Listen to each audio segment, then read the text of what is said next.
2 సంవత్సరాలు పూర్తి చేసుకుని 3వ సంవత్సరంలో అడుగు పెడుతున్నటువంటి మరి దైవజనులకి మరి దేవుని యొక్క కృప దినదినము విస్తరించునుగాక అని ప్రకటిస్తూ ఉన్నాము. ఈ 2 సంవత్సరాలు దేవుని సన్నిధికి వచ్చిన వారు ఏమి నేర్చుకున్నారు? ఆయన ఆలయముగా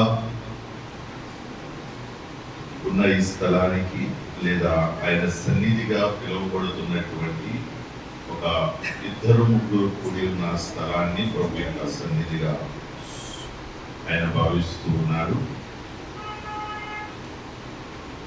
మందిరము అనంటే ఆయన మార్గమును గూర్చినటువంటి బోధ అక్కడ నేర్పించబడుతుంది. దేవుడు ఏర్పరిచినటువంటి మందిరము దేనికి అంటే అది ఎలా పిలువబడుతుంది అంటే మొట్టమొదటగా అది ప్రార్థనా మందిరం అని పిలువబడుతుందని లేఖనం సెలవిస్తుంది. రెండవదిగా ఈ స్థలములో ఆయన మార్గమును గూర్చి బోధించబడుతుంది. ఈ 2 విషయాలు మనము తెలుసుకున్నట్లయితే దానిని బట్టి మనము ఈ మందిరాన్ని మనము ఉపయోగించుకోవడానికి ప్రయత్నించాలి. చాలా మంది దేవుని సన్నిధికి అంటే ఆయన ఆలయానికి వస్తున్నటువంటి వారు ఎందుకు వస్తున్నాము అని అంటే, ఒకవేళ ఆలయానికి వెళ్ళకపోతే ఏదైనా కష్టం వస్తుందేమో అని, ఇబ్బంది కలుగుతుందేమో అని, నష్టపోతామేమో అని కొంతమంది భయంతో దేవుని సన్నిధికి వస్తున్నారు. కొంతమంది ఒక క్రమము, ఆదివారము మనము గుడికి వెళ్ళాలి, ఆదివారము గుడికి వెళ్ళి మనము ప్రార్థన చేయాలి అన్నటువంటిది ఒక గురిగా తీసుకుని ఆ పని చేస్తూ ఉన్నారు. పూర్వము ఆ కాలములో గుంపులుగా ఆయన సన్నిధికి జనులు వచ్చేవారు. రండి, యాకోబు దేవుని మందిరమునకు మనము వెళ్దాము అని జనులు గుంపులుగా వస్తున్నట్లుగా మనము ఏషియా గ్రంథములో మనము చాలా సందర్భాల్లో మనం విని ఉండవచ్చు. 2వ అధ్యాయంలో చూడవచ్చు. అక్కడికి ఎందుకు వెళ్ళేవారు వారు అని చూస్తే, ఆ స్థలానికి ఎందుకు వెళ్ళేవారు అని చూస్తే అక్కడ అంటాడు, రండి మనమందరము ఆయన మందిరమునకు వెళ్ళి అక్కడ మనము ఆయన మార్గమును గూర్చి తెలుసుకొని ఆ మార్గములో నడవటానికి మనము ప్రయత్నిస్తామని ఇప్పుడు రాస్తుంది. అంటే అక్కడికి వెళ్ళి ఆయన మార్గమును తెలుసుకుని, అంటే నేర్చుకుని లేదా తెలుసుకుని ఆ మార్గములో నడవటానికి అడుగు పెట్టేవారు. దేవుని సన్నిధికి మనం వస్తూ ఉన్నామంటే ఇక్కడ దేవుడు ఉన్నాడు, మనము దేవుని దగ్గరికి వచ్చాము అన్నది మాత్రమే.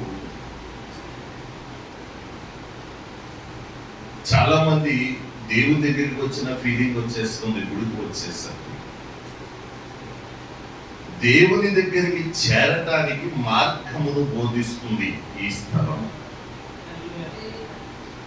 దేవుని దగ్గరికి మీరు వచ్చేయలేదు, దేవుని దగ్గరికి చేరటానికి మీకు ఇక్కడ ఆయన మార్గమును బోధిస్తూ ఉన్నారు. అయితే ఈ 2 సంవత్సరాల్లో ఎంతవరకు మీరు ప్రయాణం చేయగలిగారు? ఆయన ఆలయానికి వచ్చి ఏమి మీరు నేర్చుకోగలుగుతూ ఉన్నారు?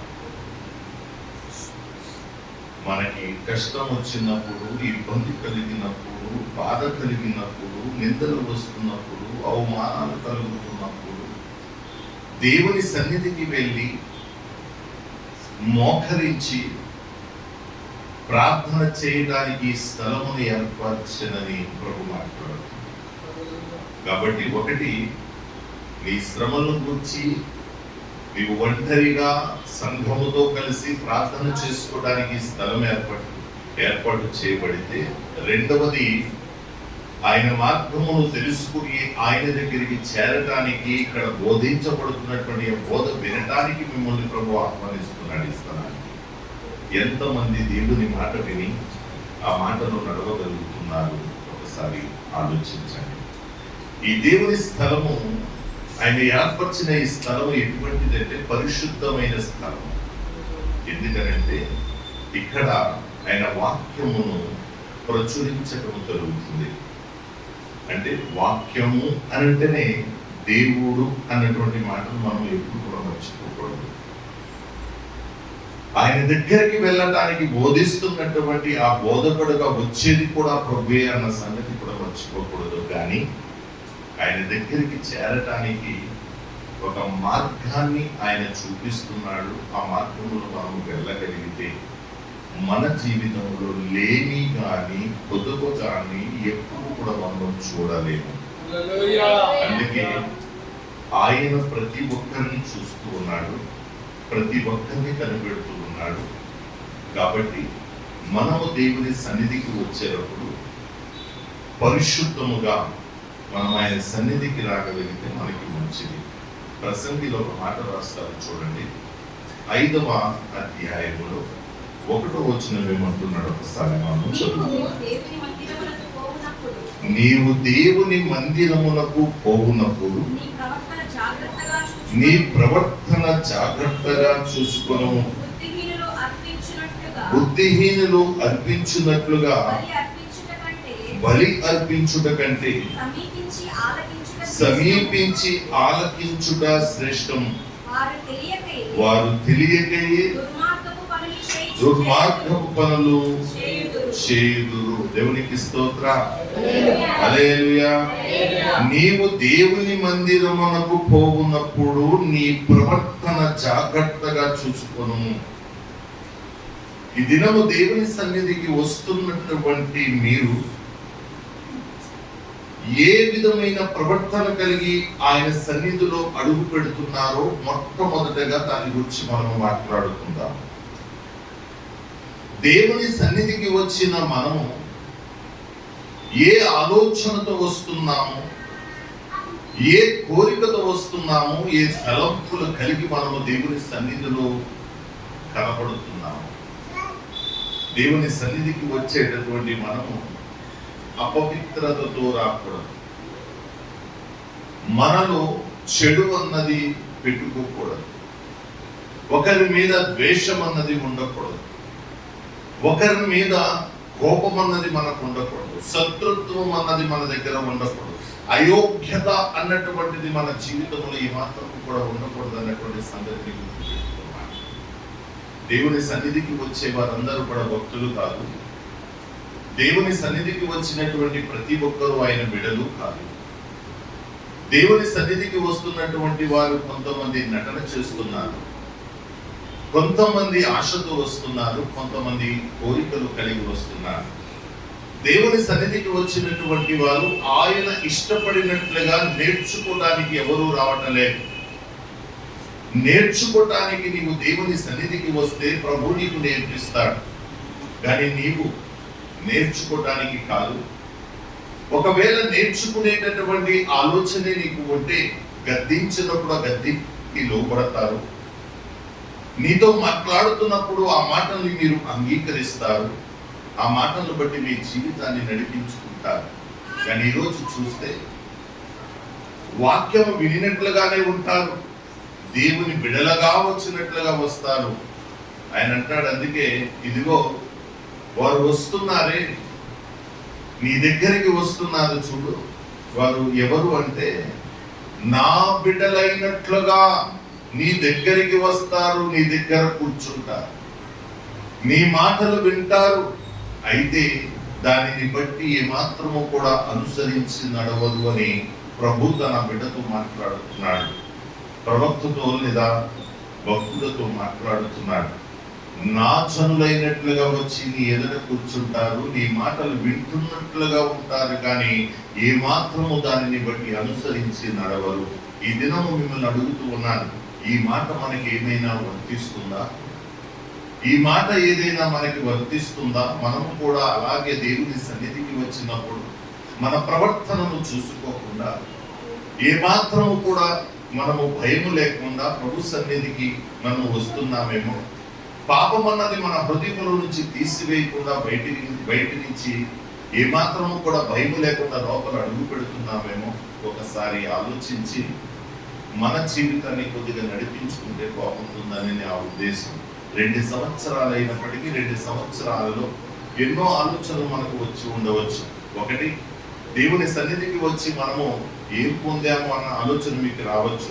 కానీ మీరు దేవుని సన్నిధికి వచ్చి దేవుడు చెప్పిన మాట ఏమిన్నారు, దేవుడు చెప్పినట్లుగా మీరు ఎక్కడ నడిచారు, దేవుడు చెప్పినట్లుగా మీరు ప్రవర్తించారా, మీరు ఇలాంటి ఆలోచన కలిగి ఎలా ఉంటున్నారు? ఒకటి, దేవుని సన్నిధికి వచ్చి దేవుడు చెప్పినట్లుగా మీరు ప్రవర్తిస్తున్నట్లయితే, దేవుని మాటకి మీరు లోబడుతున్నట్లయితే, భయము కలిగి మీరు బ్రతుకుతున్నట్లయితే, యథార్థమైన జీవితాన్ని కలిగి మీరు నేర్చుకుని మీరు నడుస్తున్నట్లయితే, ఈ 2 సంవత్సరాలు మీరు నేర్చుకున్నటువంటి మాటలను బట్టి యథార్థమైన జీవితాన్ని మీరు కలిగి ఉంటే మీరు ఖచ్చితంగా 100% మీరు ఆశీర్వదించబడతారు. దానిని ఆపటానికి ఎవరు సరిపోరు. కాబట్టి దేవుని సన్నిధికి ఈ 2 సంవత్సరాలు మీరు వచ్చి పొందుకున్నది ఏమిటి అన్నది మీరు ఒకసారి ఆలోచించి ఎదురికి వెళ్ళండి. ఇది ప్రార్థన మందిరం అనబడుతుంది. ఇక్కడికి వచ్చి నేర్చుకుని దానిని బట్టి మీరు నడిస్తే దానికి తగినటువంటి ఫలము మీకు దొరుకుతుంది.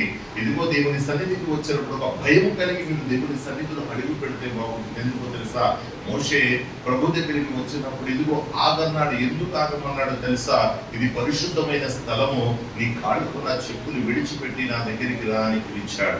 అంటే ఈ రోజు దేవుని సన్నిధికి వచ్చినప్పుడు కాళ్ళకున్న చెప్పులే కాదు, మీ హృదయంలో ఉన్న చెత్త చెదారము కూడా మీరు విడిచిపెట్టి ప్రభు దగ్గరికి రావాలి. ప్రభు దగ్గరికి వచ్చినప్పుడు పరిపూర్ణమైన హృదయముతో ప్రభు సన్నిధికి వచ్చి మీరు కూర్చుని ఆయన యొక్క బోధన వినటానికి, ఆయన మాటలు వినటానికి, ఆ మాటల ద్వారా మీ జీవితాన్ని సరిదిద్దుకోవటానికి, దానిలో మీరు ఎదగటానికి, ఫలించడానికి మీరు ప్రభు మాటలకి లోబడితే మీకు మంచిది. ఈ 2 సంవత్సరాలే కాదు, ఎన్ని సంవత్సరాలు గతించిపోయినా మీరు పేరుకి వచ్చి పేరుకి వెళ్తే ప్రయోజనం లేదు. మీరు వచ్చిన కార్యం ఏమిటి, మీరు ఎందుకు వస్తున్నారో మీకు తెలియాలి, వచ్చిన పని ఏమిటో మీకు తెలియాలి. వచ్చినప్పుడు మీరు ఏమి నేర్చుకుంటున్నారో ఇదిగో దానిని మర్చిపోకుండా దానిని అనుసరించి నడవటానికి మీరు ప్రయత్నించాలి. అప్పుడు మాత్రమే మీ జీవితంలో మేలు జరుగుతుందన్నటువంటి సంగతిని మీరు గుర్తు పెట్టుకోవాలి. దేవునికి స్తోత్రం. కీర్తన గ్రంథంలో ఒక మాట చదువుదాము. 84వ కీర్తన 1వ వచనం. దేవుడైన యెహోవా సూర్యుడును కేడమునై ఉన్నాడు, యెహోవా కృపయు ఘనతయు అనుగ్రహించును, యథార్థముగా ప్రవర్తించు వారికి ఆయన ఏ మేలును చేయక మానడు. దేవునికి స్తోత్రం. హల్లెలూయా. మీరు దేవుని సన్నిధికి వచ్చినప్పుడు నేర్చుకున్నటువంటి మాటలను బట్టి మీరు యథార్థముగా ప్రవర్తిస్తే, యథార్థమైన జీవితాన్ని కలిగి మీరు ఉంటే ఏ మేలు చేయక ఆయన మానను అంటున్నాడు. ఈ రోజు ప్రభు సన్నిధికి వస్తున్నప్పుడు మన జీవితంలో ప్రతి ఒక్క మేలు కొరకు ఎదురు చూస్తూ ఉన్నాము. ఆ మేలు మన జీవితంలో ఎప్పటికీ జరగదు. కారణం ఏంటో తెలుసా? ప్రభు ఏమంటాడు తెలుసా? మీకు మేలు జరగకపోవడానికి కారణం మీ పాపం అని అనేకమైన సందర్భాల్లో మీరు విని ఉండవచ్చు. మీకు మేలు జరగకపోవడానికి కారణము మీ పాపము. పాపం అనగా దేవుని మాటకి మీరు లోబడకపోవడమే, దేవుని మాటను నిర్లక్ష్యము చేయడమే, దేవుని మాటకి మీరు వ్యతిరేకంగా బ్రతకడమే. దేవుని నిర్లక్ష్యము చేసి మీరు బ్రతుకుతున్నారు చూడండి. ఏదో నామకార్థమైనటువంటి భక్తిని చూపిస్తున్నారు చూడండి, భయం లేకుండా బ్రతుకుతున్నారు చూడండి, యథార్థమైన జీవితము లేకుండా బ్రతుకుతున్నారు చూడండి. ఆ జీవితాన్ని మీరు విడిచిపెట్టి ప్రభు వైపుకి తిరిగితే ఒకటే విషయాన్ని జ్ఞాపకం చేసుకోండి, అబద్ధం ఆడటానికి ఆయన నరుడు కాదన్న సంగతి గుర్తు పెట్టుకోవాలి. ఆయన ఇచ్చిన వాగ్దానము 100% మన జీవితంలో నెరవేర్చబడుతుందని మనము గుర్తు చేసుకోవాలి. ఈ 2 సంవత్సరాలు మీరు నేర్చుకున్నది మాత్రమే మీరు చేయగలిగితే చాలు. ఎందుకంటే మీ దగ్గరికి రాని మాటలు ప్రభు మిమ్మల్ని అడగడు, కానీ ప్రభు మీకు బోధించినది ఎవరి ద్వారానైనా మీ దగ్గరికి పంపిన మాట మాత్రము దానికి తగినటువంటి ఫలము ప్రభు అడుగుతాడు. దానిని బట్టి ప్రభు మిమ్మల్ని నిలదీస్తాడు. ఇదిగో నీకు నేర్పించాను, నీకు బోధించాను, నీకు తెలియజేశాను, మరి మీ ప్రవర్తన ఇలా ఎందుకుంది, మీ జీవితం ఇలా ఎందుకుంది, మరలా మీరు నా దగ్గరికి వచ్చి ప్రభువా నన్ను కనికరించు, నాకు మేలు చేయండి, ఎలా చేయమంటారు? నేను చెప్పు మాటల ప్రకారం మీరు చేయక ప్రభు అంటే ప్రయోజనం ఏంటని ప్రభు మాట్లాడుతూ ఉన్నాడు. ఈ 2 సంవత్సరాల్లో ఆయన చెప్పిన మాటను బట్టి మీరు నడవకుండా ప్రభువాని పిలిస్తే ప్రయోజనం ఏదైనా ఉందా? అందులో యథార్థత ఉందా? మీరు యథార్థత కలిగి మీరు బ్రతకండి. ప్రభు అంటున్నాడు, ఏ మేలు చేయకుండా నేను ఉండనంటున్నాడు. అంటే దానికి అర్థం ఏంటంటే సమస్త మేలులు మీకు చేస్తాను, మీరు ఏదైతే కోరుకుంటున్నారో అది మీకు ఇస్తాను, మీరు ఏదైతే ఆశిస్తున్నారో నేను మీకు ఇస్తాను అని ప్రభు మాట్లాడుతూ ఉన్నాడు. దేవునికి స్తోత్రం. చదవండి ఒకసారి, ఎవరైనా చదవండి. దేవుడైన యెహోవా సూర్యుడును కేడెమునై ఉన్నాడు, యెహోవా కృపయు ఘనతయు అనుగ్రహించును. చూడండి, యథార్థముగా ప్రవర్తించు వారికి ఆయన ఏ మేలును చేయక మానడు. అసలు ఏ మేలు చేయక మీరు ఏదైతే కోరుకుంటున్నాడో ఆ మేలు మీకు చేసి తీరుతాడు. అంతే, చేసి చేయక మానంటున్నాడు, చేస్తానంటే ఎప్పుడు తెలుసా? మీలో యథార్థత కనిపించినప్పుడు. ఈ 2 సంవత్సరాలు ప్రభు సన్నిధికి వచ్చి మీరు నేర్చుకున్నటువంటి మాటలను బట్టి మీరు ఎప్పుడైతే యథార్థమైనటువంటి ప్రవర్తన కలిగి యథార్థమైన జీవితాన్ని కలిగి మీరు ఉంటారో దానికి తగినటువంటి ఫలాన్ని ఏది విడిచిపెట్టనంటున్నాడు. ప్రతి మేలు, నువ్వు ఊహించినటువంటి మేలు, కనీసం నీకు ఆలోచనలు కూడా అందవు అటువంటి మేలు ప్రభు నీకు చేయడానికి ప్రభు సిద్ధంగా ఉన్నాడు. కానీ ఒకటి, ఏ మాట కూడా నిర్లక్ష్యం చేయకూడదు. దేవుని గద్దింపును నిర్లక్ష్యం చేయకూడదు. దేవుడు మనతో మాట్లాడుతున్న ఆ మాటను నిర్లక్ష్యం చేయకూడదు. దానిని బట్టి మీరు యథార్థముగా బ్రతికితే, లేకపోతే ప్రభుకి తెలియదు అనుకున్నా మనం వచ్చి కూర్చుంటే మీరు ఎలా కూర్చున్నారో ప్రభుకి తెలియదా? నా జనులైనట్లుగా వస్తున్నారు అంటున్నాడు. అక్కడ హెచ్కెల్ అంటాడు, నా జనులైనట్లుగా వస్తున్నారు, నీ ఎదుట కూర్చుంటున్నారు, ఇదిగో ఎంతో భక్తితో వింటున్నట్లుగా వింటున్నారు, కానీ దానిని బట్టి అనుసరించి నడవదని వాక్యం చెప్తుంది. ప్రభు ముందుగా చూస్తున్నారు మిమ్మల్ని. మరి యథార్థత ఏది ఎందుకు లేనప్పుడు ఏ మేలు చేస్తాడని? యథార్థత కలిగి ఉంటే మాత్రము ఆయన ఏ మేలు చేయగా మారనంటున్నాడు. చూడండి, సామెతలో ఒక మాట చదువుదాం, 2వ అధ్యాయం 7వ వచనము. ఆయన యథార్థవంతులను వర్ధిల్ల చేయును, యుక్త మార్గము తప్పగా నడుచుకుని వారికి ఆయన కేడెముగా ఉన్నాడు. దేవునికి స్తోత్రం. ఎవరికంట? ఆయన యథార్థవంతులను ఏం చేస్తారంటమ్మా? వర్ధిల్ల చేయును. నీవెక్కడే ఉండిపోవు, నీ స్థితి మొదటగా ఉండదు. నీవు దినదినము వర్ధిల్లుతూ వెళ్ళిపోతావు. నీవు వర్ధిల్లాలన్నా, ఏ మేలు నీకు కొదువై ఉండకూడదన్నా, సమస్త మేలు నీ పక్షాన జరగాలి అన్నా నీలో యథార్థత కావాలంటున్నాడు ప్రభు. అంతే, నీవు నేర్చుకున్నట్లుగా ప్రవర్తించాలి. నువ్వు నేర్చుకున్నట్లుగా నడవాలి. దేవునికి లోబడాలి. దేవుని చిత్తాన్ని గమనించి చిత్తములో మీరు స్థిరపరచబడాలి. మీరు ఆశీర్వదించబడాలంటే ఈ 2 సంవత్సరాలు చాలా ఎక్కువ. విన్న మాటలు మీరు ఆచరించలేకపోతున్నారు కాబట్టి, ఇంకా దుఃఖముతో బాధతో దేవుని నిర్లక్ష్యం చేస్తున్నారు కాబట్టి, ఇంకా ఇంకా ఇంకా ఏమి చేస్తున్నారో మీకు తోచని నిలకడ లేదు మన జీవితం. ఈ రోజు ఒక ఆలోచన ఉంటే రేపు దినాన మరి ఒక ఆలోచన మనకు వస్తుంది. ఈ రోజు ఒక ఆలోచన ఉంటే రెండవ రోజు మరి ఒక ఆలోచన వస్తుంది. నిలకడలేని స్థితి. అందుకే మనము ఎక్కడ కూడా స్థిరపరచబడతలేదు, వర్ధిల్లలేకపోతున్నావు. ఎందుకు వర్ధిల్లలేకపోతున్నావు? ఆయన ఏమేదో నీకు చేయలేదు. కారణము నువ్వు చేసిన ప్రార్థన. ఇది ప్రార్థన మందిరం అనబడుతుంది. ఇక్కడికి వచ్చి ప్రార్థన చేస్తున్నాను, అయినప్పటికీ నా జీవితంలో ప్రభు ఒకటే మాట్లాడుతున్నాడు, నేను చెప్పింది నువ్వు చేయకుండా అడిగితే ప్రయోజనం ఏంటి? ఆయన నడవమన్నట్లుగా మీరు నడవకుండా ప్రభుని అడిగితే ప్రయోజనం ఏంటి? దేవుని సన్నిధికి భయం లేకుండా అడుగు పెడితే ఎలా ఎలా ఎలా ప్రభు మిమ్మల్ని దీవిస్తాడు? దేవుని సన్నిధిలో ఉన్నా సరే కనీసం ప్రభు యొక్క మాట మీద మన దృష్టి లేదు, లేదా దేవుని స్తుతించడంలో ఏ మాత్రము కూడా మనము ధ్యానించలేకపోతున్నాం. మనం ఎలా ఉన్నామన్నది ఒక్కసారి మీకు మీరే మీ మనస్సాక్షిని అడిగి మీరు తెలుసుకోండి. మీ హృదయంలో ఎన్ని దేవునికి ఇష్టము లేని తలంపులు లేకపోతే కోరికలు ఉన్నాయో ఒకసారి ఆలోచించండి. ఒకటే అంటున్నాడు, యథార్థత కావాలి. యథార్థత కలిగి మీరు ప్రవర్తిస్తే ఆయన అంటున్నాడు, ఏ మేలు చేయక నేను మాననంటున్నాడు. అంటే ప్రతి మేలు నేను మీకు చేస్తానని స్పష్టంగా మాట్లాడుతున్నాను.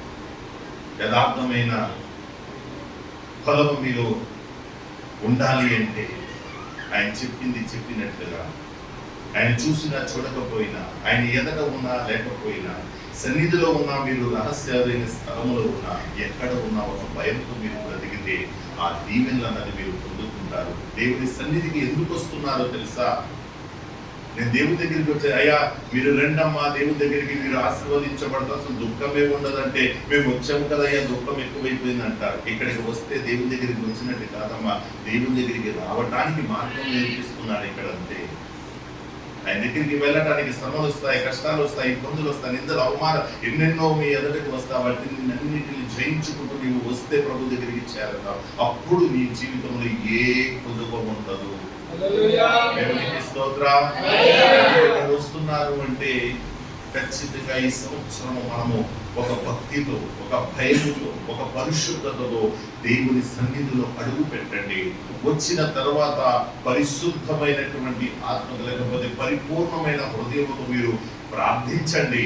ఆ తర్వాత ప్రభువా మాతో మాట్లాడమని అడగండి, బతిమిలాడుకోండి. ప్రభు మీతో మాట్లాడినప్పుడు, మిమ్మల్ని గద్దించినప్పుడు, మీకు బుద్ధి చెప్పినప్పుడు దాన్ని అంగీకరించండి, దానిలో నిలబడి నడవటానికి ప్రయత్నించండి. అప్పుడు మీ జీవితంలో యథార్థముగా మీరు ప్రవర్తిస్తున్నారు కాబట్టి, యథార్థమైన జీవితాన్ని జీవిస్తున్నారు కాబట్టి ఆయన అంటున్నాడు, ఏ మేలు చేయక మాననంటున్నాడు. రెండవది ఆయన అంటున్నాడు, మీరు వర్ధిల్లుతారంటున్నాడు. దేవునికి స్తోత్రం. హల్లెలూయా. కీర్తనలు చూడండి, 34వ కీర్తన 9వ వచనం ఏమంటున్నాడు ఒకసారి. యెహోవా భక్తులారా ఆయన యందు భయభక్తులు ఉంచుడి, ఆయన యందు భయభక్తులు ఉంచువానికి ఏమీ కొదువలేదు. దేవునికి స్తోత్రం. హల్లెలూయా. ఎంతమంది ఇక్కడ యెహోవా యందు భయభక్తులు కలిగి ఉన్నారు? ఒకసారి చేయగలుగుతారా? ఎంతమంది? పైకెత్తండి, పర్లేదు. దేవునికి స్తోత్రం. చాలా సంతోషం. భయభక్తులు అంటే భయం అంటే ఏంటి? దేవుడు అంటే భయం అంటే ఏంటి? ఒకసారి చెప్తారా? మీలో భయం ఉందా లేదా? మీరు ప్రశ్న వేసుకోండి. నేను ఒక మాటలు చెప్తాను మీకు. మీరు భయం కలిగినటువంటి భక్తితో మీరు ఉన్నారా లేదా? మీరు ఒక ప్రశ్న వేసుకోండి. యెహోవా యందు భయభక్తులు కలిగి ఉన్నటువంటి వ్యక్తి ఎలా ఉంటాడు అంటే, మొట్టమొదటగా వానిలో ఏ పాపము ఉండదు. ఏముండదండి? ఎందుకంటే పాపం ఉంటే నేను చస్తానని తెలుసు కాబట్టి పాపానికి దూరంగా ఉంటాడు. ఆయన మాటలకు వ్యతిరేకంగా వాడు నడవడు. ఎందుకంటే ఆయన అంటే భయము కాబట్టి, భయం కలిగినటువంటి వ్యక్తి ఏం చేస్తాడంటే ఆయన చెప్పినది మాత్రమే చేస్తాడు. ఆజ్ఞ అతిక్రమమే పాపము. మీరు ఏ ఆజ్ఞ అతిక్రమించట్లేదా? భయం కలిగి ఉన్నామంటున్నారు. దేవుడు చెప్పిన ప్రతి మాట మీరు వింటున్నారా? ఆయన మార్గములు నడుస్తున్నారా? మీరు భయం కలిగి ఉన్నారంటున్నారు. ఇప్పుడు నేను ఒక మాట అడగనా? ఎంతమంది భయం కలిగి ఉన్నారో ఒకసారి చేయొద్దమ్మా. దేవునికి స్తోత్రం. హల్లెలూయా. అంటే మీలో ఏ పాపము లేదు, అంతేగా? ఏం లేదు? ఏ పాపము? అసలు నాలో పాపము లేదు అంటేనే దానికి అర్థము పాపము ఉందండి. పాపము లేదు అంటే పాపం ఉందని అంటే దానికి అర్థము భయము లేకుండా బ్రతుకుతాను. అసలు మీరు నిజంగా చెప్పండి, వాక్యము ఏ విధముగా మీకు బోధిస్తుందో అదే విధముగా ఉంటున్నారా? వాక్యాన్ని బట్టే నడుస్తున్నారా, లేదా మన స్వబుద్ధిని బట్టి నడుస్తున్నామా? లేకపోతే వాక్యాన్ని చదివిన తర్వాత ఏది బాగుంటుందో అని ఆలోచించి వాక్యాన్ని ఆ విధముగా మలుచుకుంటున్నామా?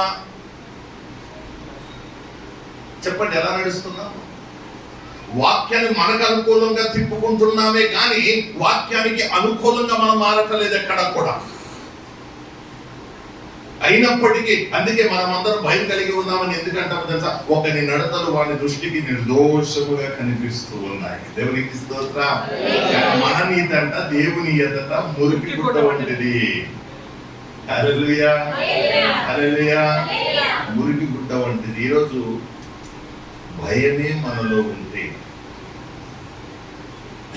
వాక్యము తప్ప రెండవది మన జీవితంలో ఏది పడి చేయదు.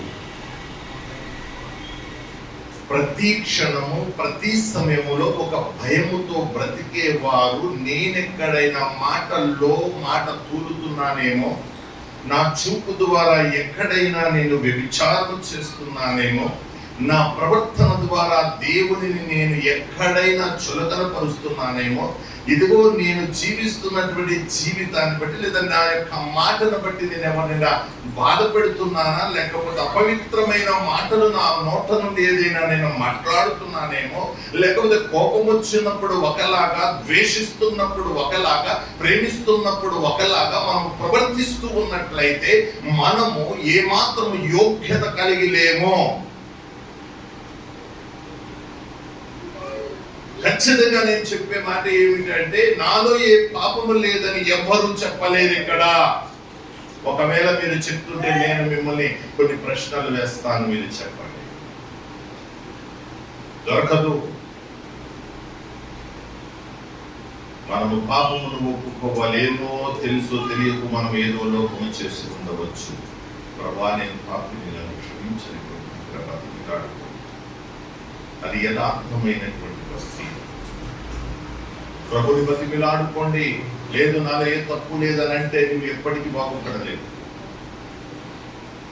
ఏమో తెలుసో తెలియకు మనం ఏదైనా లోపం చేసేమేమో, ఎవరినైనా బాధ పెట్టామేమో, ఎవరినైనా నోరు సారేమేమో, ఎవరి మీదైనా ఇదిగో చెడ్డ దృష్టి పెట్టామేమో, లేకపోతే ఎవరినైనా అపహసించామేమో, ఎవరిని బట్టైనా మనము సనుక్కున్నామేమో, ఎవరైనా దేవునికి ఇష్టం లేనట్లుగా దేవుని పక్షానైనా మనం ప్రవర్తిస్తున్నామేమో.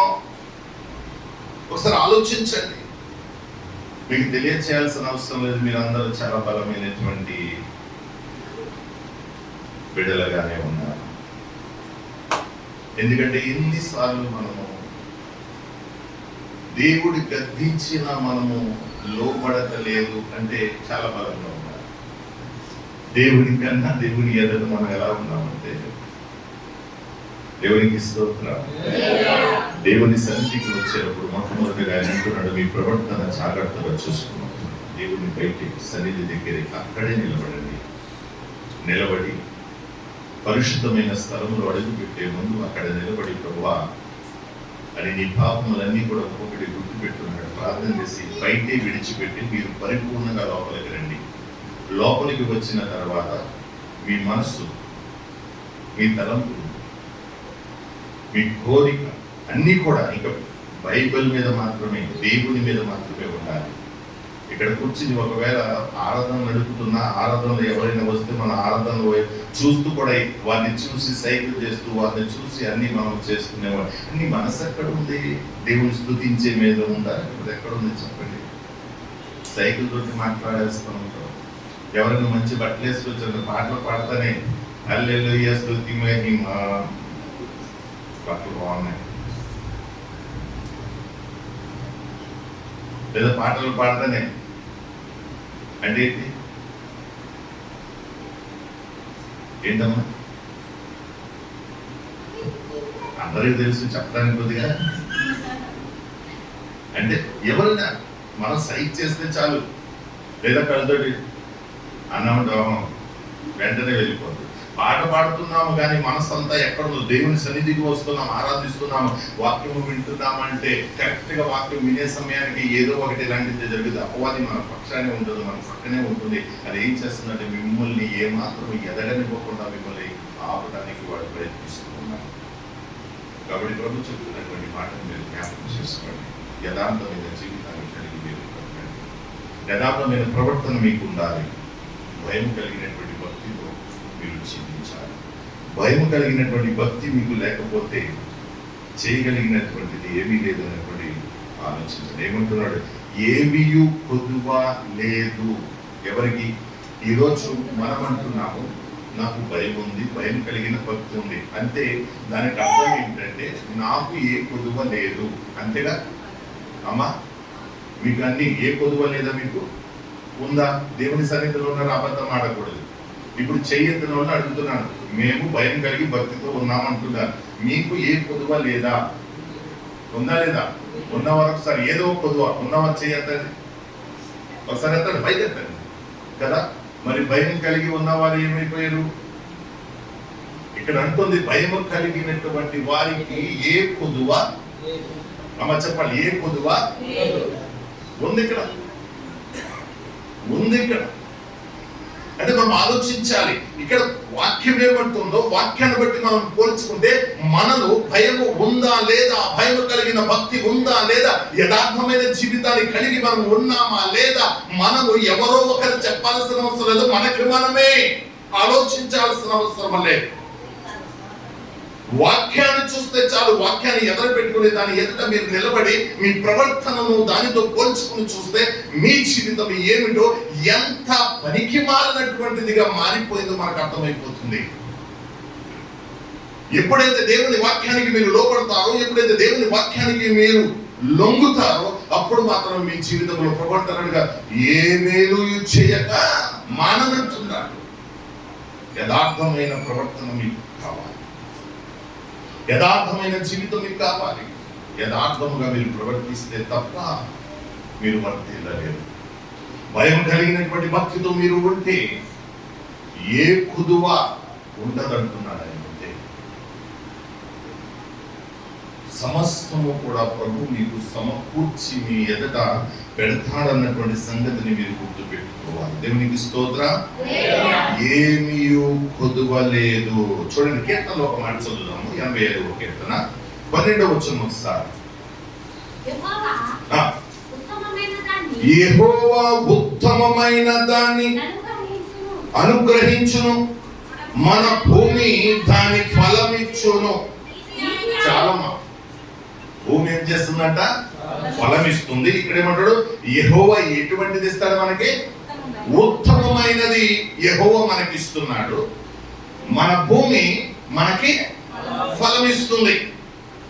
నీవు యెహోవా యందు భయం కలిగినటువంటి భక్తితో నీవు ఉంటే, నీతి యథార్థములు కలిగి నీవు ఉంటే, నీ జీవితము యథార్థమైన ప్రవర్తన కలిగి ఉంటే, దేవుని సన్నిధికి వచ్చినప్పుడు భయము కలిగినటువంటి ప్రవర్తనతో నీవు లోపలికి రాగలిగితే, వచ్చి ఆయన బిడలుగా నీవు కూర్చుని ఆయన మాటలు విని ఆ మాటలు బట్టి అనుసరించి నడవటానికి, ఆయన మాటలు ఏమిటి? యథార్థమైన జీవితం కావాలి, యథార్థమైన ప్రవర్తన నీకు కావాలి. ఇదిగో ఆయన సన్నిధిలో పరిపూర్ణమైన మనసుతో ఆయన్ని ఆరాధించాలి. ఆయన ఆత్మ కనుక ఆత్మతో సత్యముతో మీరు ఆరాధించాలి. ఆయన చెప్తున్నటువంటి ప్రతి మాట యెహోవా యందు భయభక్తులు కలిగి ఆయనను ఆరాధించాలని ప్రభు మనకు నేర్పిస్తున్నాడు. మీరు దేవుని సన్నిధికి వచ్చి ఈ పనులు చేస్తున్నారా? పైకి చెప్పటానికి ఒకటి, మేము భయం అందరూ ఎవరిని అడిగినా దేవుడు అంటే మాకు చాలా ఇష్టం అండి, దేవుడు అంటే మేము ఏదైనా చేస్తామండి, దేవుడు అనగానే కానీ ప్రాణమైన ఇవ్వటానికి అందరికన్నా ముందు పారిపోయేవాళ్ళు వాళ్ళే. అందరికన్నా ముందు పారిపోయేవాళ్ళు. ఎందుకంటే ఆ మాట సాధారణముగా దేవుడిలో మనం నిలబడినప్పుడు ఎలా ఉండాలంటే, ఎంత ఉడుదుడుకులు వచ్చినా, ఎంత కష్టం వచ్చినా, మీ పాస్టర్ గారు ఉన్నారు చూడండి, అలా నిలకడగా ఉండిపోవాలి. గట్టిగా తప్పడు పెట్టుకోవాలి. నేను చూసి నా సేవ భక్తిని నేను చూసిన చాలా చాలా చాలా అంటే చాలా నేను చూశాను. వీళ్ళకి వచ్చిన పరిస్థితి వేరే వాళ్ళకి వస్తే ఆల్రెడీ సేవ వదిలేసి పారిపోయేవారు. కానీ నిలబడ్డారు అని అంటే దానికి అర్థం ఏంటంటే దేవుని కార్యము ఏదో ఉంది మీ పక్షాన.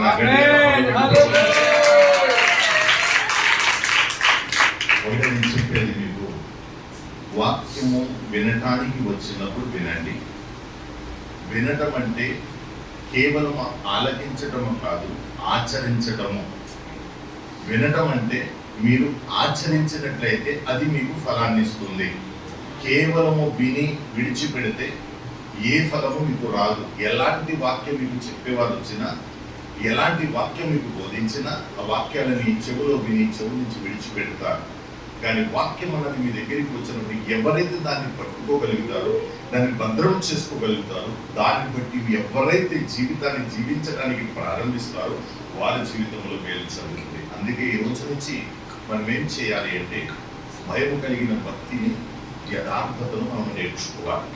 అది నేర్చుకోవాలి అంటే ఏ విధంగా మనం ఫలిస్తామో మనకి తెలియాలంటే, ఏ విధంగా ప్రభు దగ్గరికి చేరతాం మనకి తెలియాలంటే ఒకటే, ఆ పూర్వము చూడండి. ఏషియా గ్రంథంలో 2వ అధ్యాయము 3వ వచనం ఒకసారి చదవండి. ఏషియా గ్రంథంలో 2వ అధ్యాయం 3వ వచనము. ఆ కాలమున సియోనులో నుండి ధర్మశాస్త్రము యెరూషలేములో నుండి యెహోవా వాక్కు బయలువెళ్ళును. జనములు గుంపులుగా వచ్చి ఎలాగమ్మా చెప్పాలి, ఎలాగా గుంపులుగా వచ్చి యాకోబు దేవుని మందిరమునకు యెహోవా పర్వతమునకు మనము వెళ్ళుదము రండి. ఆయన తన మార్గముల విషయమై మనకి బోధించును. మనము ఆయన త్రోవలో నడుతుము అని చెప్పుకుందరు. దేవునికి స్తోత్రం. ఏమని చెప్పుకుంటున్నారంట? రండి. మనం ఒక్కరిని వెళ్ళకుండా అందరిని పిలుచుకుంటూ వస్తున్నారు. మనము మందిరమునకు వెళ్దాము, ఆ మందిరములో ఆయన త్రోవను గురించి బోధిస్తూ ఉన్నారు. అక్కడికి వెళ్దాము, వాటిని మనము నేర్చుకుందాము, దానిని బట్టి మనము నడుస్తాము అని మాట్లాడుకుంటారు. ఈరోజు మనము ఆ విధమైనటువంటి మాటతో మనము దేవుని సన్నిధికి రాగలుగుతున్నామా? ఒకవేళ వస్తున్న ఎవరినైనా మీరు తీసుకురా, అక్కడ ఎలా వస్తున్నారంటే గుంపులుగా వస్తూ ఉన్నారు. వెళ్ళి నేర్చుకుందాము, నడుస్తాము అంటున్నారు. ఈరోజు మీరు వస్తున్నారు, వచ్చి నేర్చుకుంటున్నారా? సరే, నేర్చుకుంటుంటే నడుస్తున్నారా? మీకు మీరు ప్రశ్న వేసుకోండి. ఏం నేర్చుకోవాలి అంటే ఆయన నేర్పించినటువంటి యథార్థత, పరిశుద్ధత, నీతి మీరు నేర్చుకోవాలి. అది ఏం చేస్తుందంటే భయం కలిగినటువంటి భక్తిని మీకు నేర్పిస్తుంది. ఈ భయం కలిగినటువంటి భక్తి ద్వారా మీరేం చేస్తారంటే దీనత్వములోనికి మీరు వెళ్తారు. ఈ దీనత్వములోనికి, దీన దశలోనికి మీరు ఎప్పుడైతే చేరతారో ప్రభు ఏమంటున్నాడంటే, ఇదిగో ఈ దీనత్వంలోనికి వెళ్ళడం అంటే ప్రభుకి దగ్గర అవటమే, దగ్గరగా చేరిపోవటమే. ఎందుకనంటే ప్రభు ఏమంటాడంటే ఒక 3 విషయాలు మాట్లాడతాడు. ఒకటి, ఈ దీనుడు మొర నేను వింటాను. ఏ మాట వింటాడంటామా? ఈ దీనుడు అంటే ఎవరు? గర్వం, అహంకారాన్ని చంపేసుకుని అంటే పొగరు అణిచినటువంటి, అంటే పొగరు అణిగినటువంటి వాడు. అంటే ఈ దీనత్వము అని అంటే ఈ హెచ్చుగుణముతో ఉన్నటువంటిదంతా విడిచిపెట్టి నేనంటూ ఏమీ లేను, ప్రభు లేకపోతే తగ్గింపు జీవితంలో వస్తారు చూడండి, అటువంటి వాడు. అంటే ప్రభు దగ్గరికి వచ్చేటటువంటి ఈ వ్యక్తి ఎలాగంటే ప్రభు ఏమంటున్నా, ఈ దశలో నీవు వస్తే, అది ఎప్పుడు వస్తావు? నీవు ఆయన గురించి కొన్ని మాటలు నేర్చుకున్నప్పుడు, నీ ప్రవర్తనను మార్చుకున్నప్పుడు, భయం కలిగినటువంటి భక్తితో నీవు నిలిచినప్పుడు దేవుడు నీ జీవితంలో మేలు చేస్తాడు. హల్లెలూయా. ఎప్పుడు ఈ కార్యము నీ జీవితంలో జరుగుతుంది అని మీరు ఆలోచిస్తే, చూస్తే మీకు అర్థమైపోతుంది. ఎప్పుడు అంటే మీరు వినినప్పుడు, దానిని బట్టి అనుసరించి నడిచినప్పుడు మాత్రమే కార్యం జరుగుతుంది. అందుకే ప్రభు ఏమంటున్నాడు తెలుసా? ఈ దీనుడు మొరపెట్టగా నేను ఆలకిస్తాను. ఈ దీనత్వము నీలోనికి వస్తే ప్రభు నీ ప్రార్థన ఆలకిస్తాడు. అది ఎప్పుడు వస్తుందో తెలుసా? శ్రమలలో, కృంగిపోతున్నప్పుడు, ఇబ్బందులలో ఉన్నప్పుడు, నీకు ఇంకా ఏ దారి లేకుండా ఉన్నటువంటి పరిస్థితిలో ఇవన్నీ అన్ని వదిలిపెట్టుకుని, ప్రభువా నువ్వు లేకపోతే ఇంకా నేను బ్రతకలేనయ్యా, ఇదిగో నాకు ఏ దారి కనిపించట్లేదు స్థితికి చేరిపోతావు చూడు, అది దీనత్వం. కానీ ఆ సమయంలో అందరూ విడిచిపెట్టి పారిపోతా, ప్రార్థన మానేస్తారు. కానీ ఆ సమయమే ప్రభు ఏమంటున్నాడు తెలుసా? ఈ దీనుడు సమీపంలో నేను ఉంటానంటున్నాడు. ఎప్పుడు పారిపోతున్నావు నువ్వు? నీ సమీపంలోనికి వచ్చినప్పుడు నీవు ప్రార్థన మానేసి పారిపోతున్నావు. ఈ దీనుడు సమీపంలో ఉంటానంటున్నాడు ఎప్పుడు? ఇదిగో ఇలాంటి పరిస్థితుల్లో ఉన్నప్పుడు ప్రభు నీ సమీపానికి వస్తున్నాడు. ఆ సమయంలో ఇంకా ప్రార్థన బలము పెంచుకోవాలి. కష్టంలో ఉన్నప్పుడు ఇంకా ప్రార్థన పెంచుకున్నప్పుడు ప్రభు నీ సమీపంలో ఉన్నాడు కాబట్టి అడగగానే ఇదిగో ప్రభువా అని అడగానే, ఇదిగో నా కుమారుడా లేదా నా కుమార్తె. అందుకంటే ఈ దీనుడు మొరపెట్టగా నేను ఆలకిస్తున్నాను. ఇంకొక మాట ఏమంటున్నాడు తెలుసా? ఈ దీనుడు పక్షమున నేను ఉంటాను అంటున్నాడు. ఈ దీనత్వము నీకు రాకుండా నీ జీవితంలో ఏమేమి జరగదు. నీ అహంకారాన్ని, గర్వాన్ని, నీకున్నటువంటి గర్వం అంతా కూడా విడిచిపెట్టాలి. నీకు ఏ అందమును బట్టి కానీ, ధనమును బట్టి కానీ, బలమును బట్టి, దేనిని బట్టి నువ్వు అహంకారంతో ఉన్నా అవన్నీ విడిచిపెట్టండి. ప్రభు లేకపోతే నీ జీవితంలో ఏమీ లేదన్న సంగతి నీకు గుర్తు పెట్టుకోగలిగితే, ఇక్కడ వచ్చి నేర్చుకున్నటువంటి మాటలను బట్టి నీ జీవితాన్ని మార్చుకోగలిగితే, నీ ప్రవర్తనను మార్చుకోగలిగితే, నీ ఉద్దేశాలు, నీ ఆలోచనలు మార్చుకోగలిగితే, ప్రభు చిత్తంలో నీవు నడవగలిగితే నీ జీవితంలో ప్రభు మేలు చేస్తాడని నేను ఒకటే చెప్తున్నాను.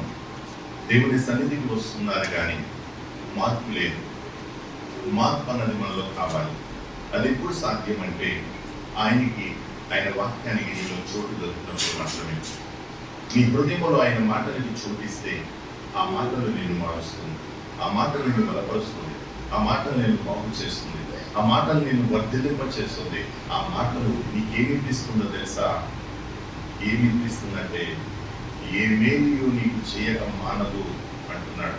ఆయన ఏం చేస్తున్నాడు అంటే నీవు కోరుకున్నవన్నీ కూడా, నీవు ఆలోచించినవన్నీ కూడా, నీవు ఇష్టపడినవన్నీ కూడా ఆయన నీకు ఇవ్వటానికి సిద్ధంగా ఉన్నాడు. అది ఎప్పుడు సాధ్యం అంటే ప్రభు చెప్పినట్లుగా నీవు మారినప్పుడు, భయము కలిగిన భక్తితో నీకు ఉన్నప్పుడు. ఒకటే దృష్టిలో పెట్టుకొని, మీరు భయము కలిగిన భక్తితో మీరు ఉంటే మీరు ఏదైనా సాధించగలరు. ఒకవేళ భయము కలిగిన భక్తి మీరు లేకపోతే మీరు ఏమీ పొందలేరు.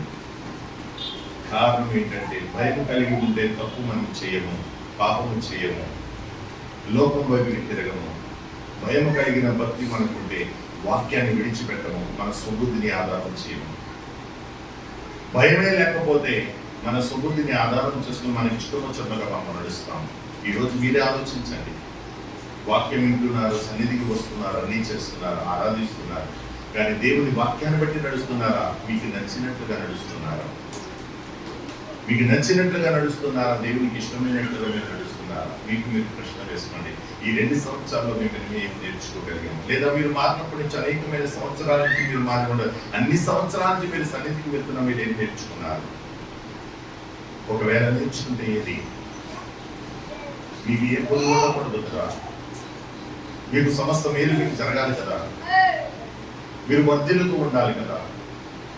అంటే మీలో యథార్థత లేదా? అందుకే మీరు వర్ధిల్లటలేదా? మీలో యథార్థత లేదా? అందుకే ఏ కొదువ కూడా ప్రభు పూడ్చలేకపోతున్నాడా? మీలో యథార్థత లేక భయం కలిగిన భక్తి లేదా? అందుకే నా ప్రభు మిమ్మల్ని ఒకసారి ఆలోచించండి. మీకు మీరు ఆలోచించండి. వాక్యంలో ఉంది అంటే అది ఖచ్చితంగా వాక్యాన్ని బట్టి నడిస్తే తప్ప నీ జీవితంలో కార్యించదు. అందుకే ఇలాంటి సన్నిధి వచ్చిన మార్పు లేకపోతే ప్రభు ఒకటే చెప్తాడు, నా బిడ్డలుగా వస్తున్నారు, నా బిడ్డలుగా వస్తున్నారు, వారు కూర్చుంటున్నారు, నీ మాటలు వింటున్నారు, కానీ దాన్ని అనుసరించాలి. ఈరోజు నీ పరిస్థితి అలా ఉందేమో, నీకు నువ్వు ప్రశ్న వేసుకుని ఇక మీదటైనా, కనీసం ఇప్పుడైనా మన జీవితాన్ని మనం సరిదిద్దుతున్నాము. భయం కలిగిన భక్తితో మనం యథార్థమైన జీవితాన్ని, యథార్థమైన ప్రవర్తన కలిగి మనం ప్రభువులో నడవడానికి ప్రయత్నిస్తున్నాం. భయం కలిగిన భక్తి మనలో ఉంటే తప్పు చేయము. ఈరోజు ఒకటే ఒక మాట నేను అడుగుతున్నాను, మీరు తప్పు చేస్తున్నారా, చేయటం లేదంటే అది మీకే తెలుసు. ఏదైతే వాక్యం చెప్తుంది, ఇదిగో నువ్వు చేస్తావంటే నువ్వు అదే పని చేస్తున్నావు. భయము అంటే ఎలా ఉంటుందో తెలుసు. అసలు మీకు భయం ఉంది అంటున్నారు కదా, నేను ఒక మాట చెప్తున్నా. అక్కడ ఫ్లెగ్ ఉంది కదమ్మా, ఆ ఫ్లెగ్ ఉంది అక్కడ, మీ భయం ఉందో చూడండి. అందులో ఏం పెట్టగలరా? ఒకసారి పెట్టండి అమ్మ, ఎవరైనా పెడతారా? ఎందుకు పెట్టరు చెప్పాలి. షాక్ తెలుస్తుంది, లేకపోతే కరెంట్ పట్టేసుకుంటే లేకపోతే చంపేస్తుంది, అంతేగా. అందుకు దాన్ని పట్టుకోరు కదా, చేస్తామని కదా భయం, పట్టుకోము కదా అది భయం, అంతేనా?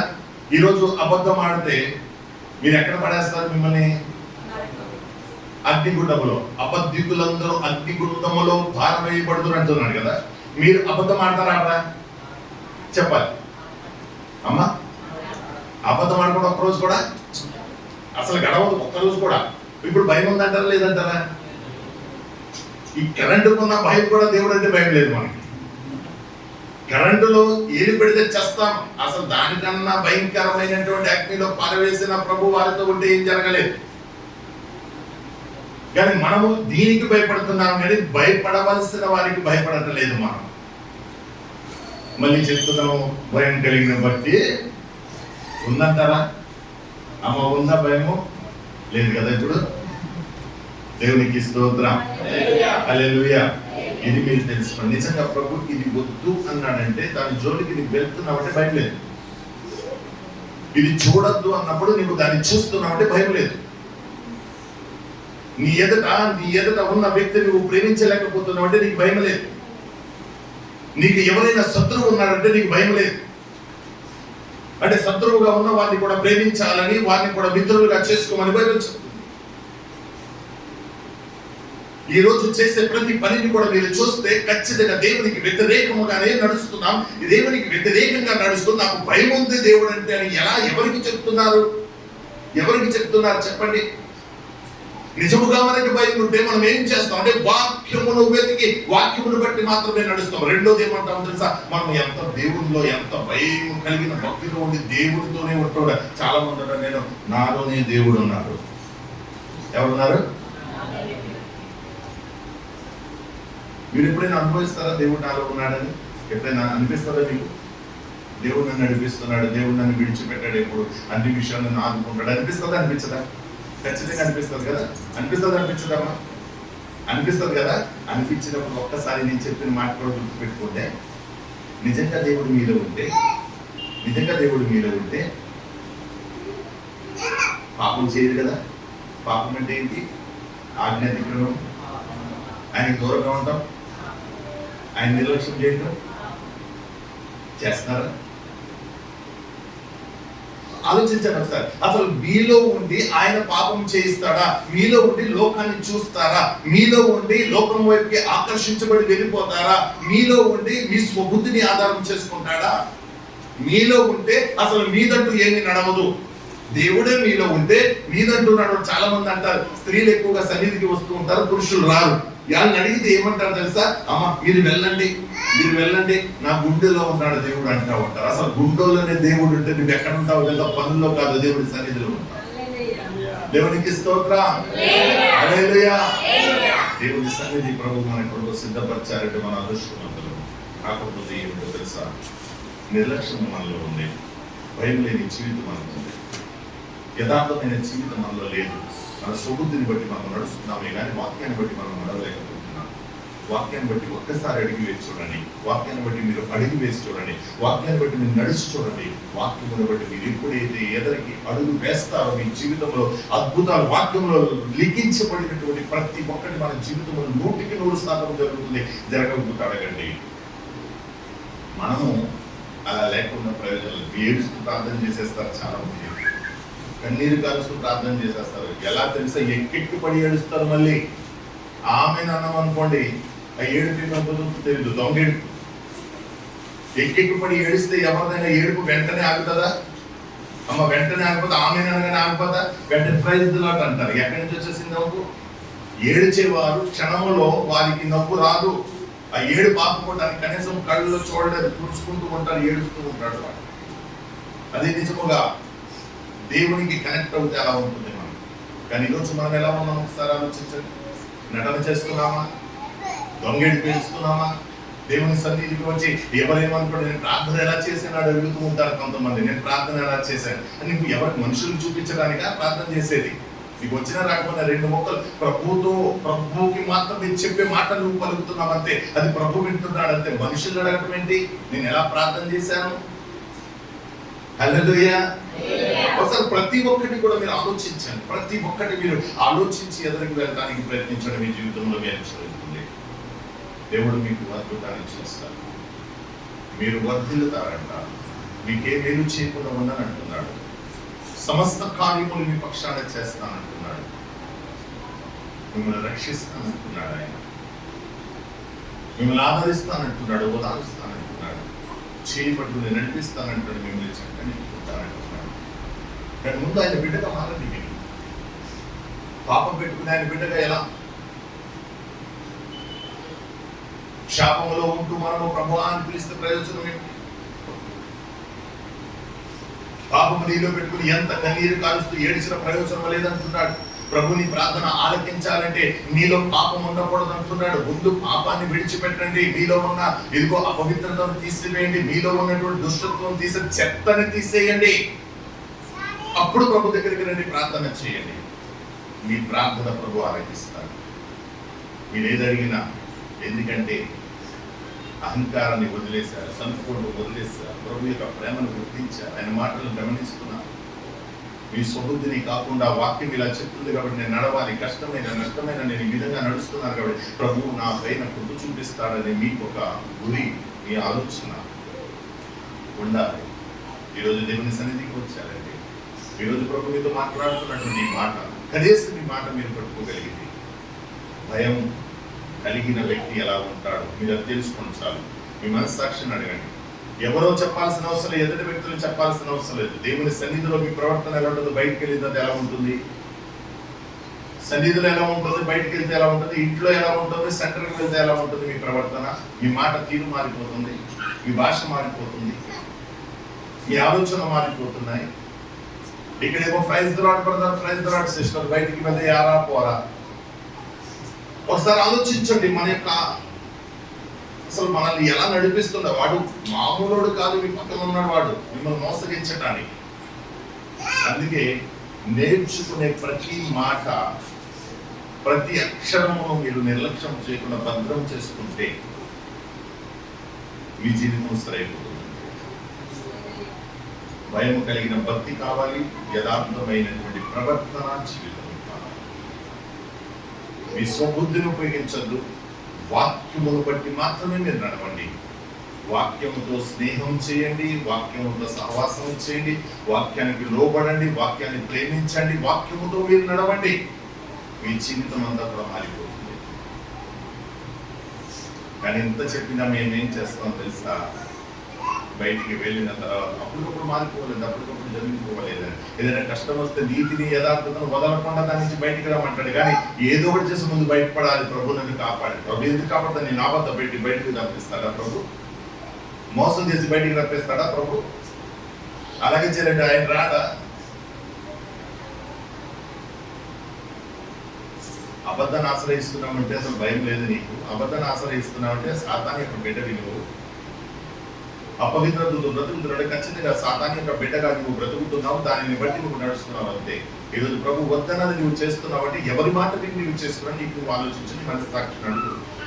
ఎన్ని సంవత్సరాలు నువ్వు దేవుని సన్నిధికి వచ్చి ఏం నేర్చుకున్నావు ఒకసారి ప్రశ్న వేసుకో. ఒకవేళ ఇంతవరకు ఏమి నేర్చుకోకపోతే ఇక మీదటైనా ప్రతి వారము క్రమము తప్పకుండా దేవుని సన్నిధి గురించి భయము ఉన్నవా దేవుని క్రమము విడిచిపెట్టే క్రమానికి వచ్చి వాక్యాన్ని వినండి.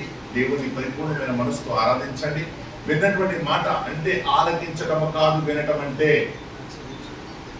ఆలకించడము కాదు, ఆచరించడమే. ఈరోజు మిమ్మల్ని ఏదైనా అడిగాను వెంటనే లేచి నాకు ఎవరైతే ఇస్తారో వారే నా మాట వింటారు ఎంతమందిలో అని అంటారు అంతే. అంతేగా ఒక పెన్ ఇవ్వండి ఎవరైనా అని అన్నారు అనుకో, ఒకళ్ళు లెగిసి వచ్చి ఇస్తారు అంతే. వాళ్ళు నా మాట విన్నారు, మిగతా వారందరూ ఆలకిస్తున్నారు అంతే. ఆచరించాలి. ఆచరిస్తేనే మీ జీవితంలో కార్యం ఫలం. వాక్యము ఉన్నది ఉన్నట్లుగా మీరు నడిచి చూడండి. వాక్యములో ఉన్న ఆశీర్వాదాలు మీరు పొందుకోకపోతే అడగండి. ఖచ్చితంగా 100% నేను చెప్తున్నాను. దేవుని సన్నిధికి వచ్చామంటే దినదినము ఫలిస్తూ వెళ్ళిపోవాలంటే అది వెళ్తాం ఎప్పుడో తెలుసా, మనలో లోపం లేనప్పుడు, మన సుబుద్ధిని ఆధారం చేసుకోకుండా వాక్యాన్ని మాత్రమే అనుసరించినప్పుడు. అందుకే మనము వాక్యాన్ని నేర్చుకోవడానికి వస్తున్నాము దేవుని మందిరానికి. 2 సంవత్సరాల నుంచి భారము కలిగి ఇక్కడ వాక్యం బోధించబడుతుంది. 2 సంవత్సరాల నుంచి వాక్యం ఇక్కడ బోధించబడుతుంది. ఇక్కడ అందరి కొరకు ఇదిగో దివారాత్రులు ప్రార్థనలు చేయబడుతూ ఉన్నాయి. ప్రార్థన మందిరానికి వచ్చిన ప్రతి ఒక్కరి కొరకు మరి మీ వద్దు ఏది ప్రార్థన, ఏం నేర్చుకుంటున్నారు అంటే గాల్లో వెళ్ళిపోతుందా, లేకపోతే మీ దగ్గర ఈ చెవులో వచ్చి ఈ చెవులో అపవాది ఏనుగురి ఏమండి తీసుకు వెళ్ళిపోతుందా? ఒకసారి ఆలోచించి ఇక మీదటైనా మీ జీవితాన్ని మీకు మీరే కట్టుకోవడానికి, మీరు దాన్ని సరిదిద్దుకోవడానికి మీరు ప్రయత్నించండి. మీ జీవితంలో దేవుడు మేలు చేయునుగాక. ఈ రోజు నుంచి అలా మీ జీవితంలో ఆయన ఏ పొదువు ఉంచనన్నాడు కదా, ఏది కూడా నీకు ఇవ్వకుండా నేను ఆగనంటున్నాడు కదా, ప్రతి మేలు చేస్తానంటున్నాడు కదా. ఆయన చేస్తాడు. కానీ ఒక మాట గుర్తు పెట్టినాడు, ప్రభు ఒకే మాట అడుగుతున్నాడు, మీరు ఎంత బతిమిలాడినా మీకు మేలు జరగకపోవటానికి కారణము మీ పాపము. వాక్యం అంటుంది మీకు మేలు జరగకపోవటానికి కారణము మీ పాపము. ఆ పాపాన్ని తీసేయాలి. మీకు మేలు జరగటానికి ఏ అడ్డు లేకుండా చాలు ప్రభు యొక్క మేలు మీ దగ్గరికి వస్తుంది, మిమ్మల్ని విస్తరింప చేస్తుంది, వర్ధిల్లింప చేస్తుంది. అందరూ తలలో ప్రార్థన చేసుకున్నారు.